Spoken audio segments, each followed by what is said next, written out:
Hello, hello. Welcome, everyone. I'm your host, Jason, and you are listening to the MortgageQ podcast.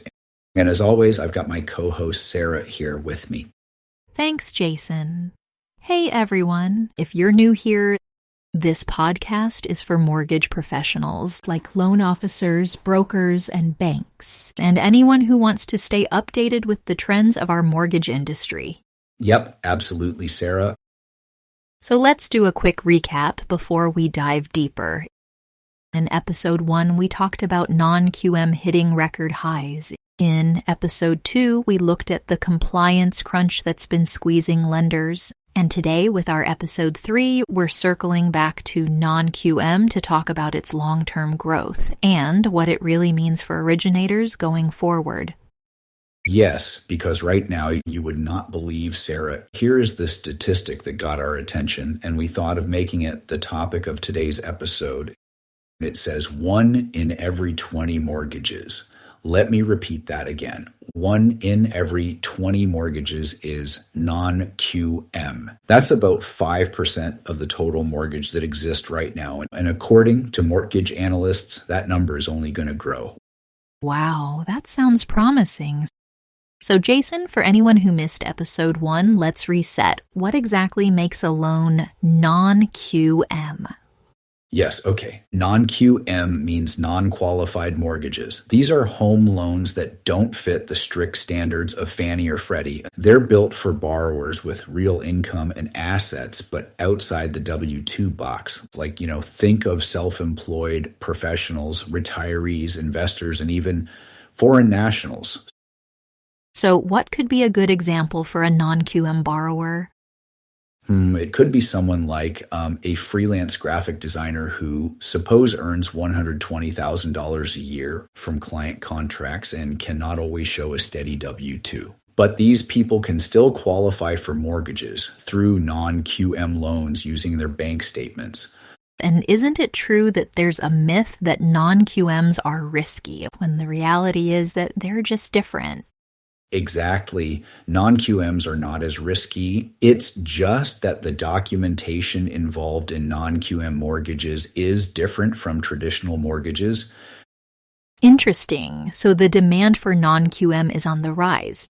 And according to S&P Global, nearly 30% of non-agency mortgage-backed securities will be non-QM in 2025. Now, that is a huge shift.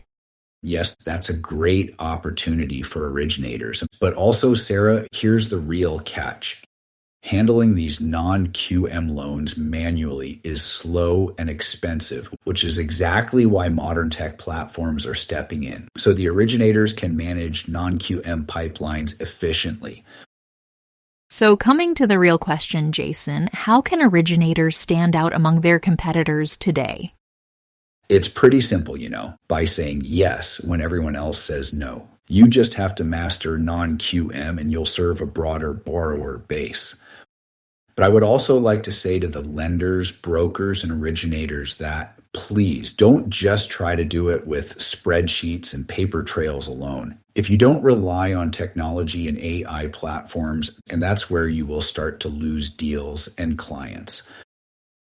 And I think this is where MortgageQ comes in. This platform, it connects originators with smarter workflows, faster borrower assessments, and also cleaner compliance reporting. Yes, exactly. MortgageQ doesn't create the products. It helps you deliver them more efficiently. And in a market where non-QM is growing, that's the competitive edge you need. I think our audience should definitely give it a try. Great. All right, Jason, let's bring it home. Focusing on today's big picture, 1 in 20 mortgages now is non-QM, and that share is rising. That's right. For loan officers and banks, this is more than a trend. It's a long-term opportunity. But to capture it, you need the right systems in place. And that's where our MortgageQ can be a difference maker, All right, then. If you're a loan officer listening, here's the takeaway of this entire episode. Non-QM can no longer be ignored. It's becoming mainstream, and we can be sure that.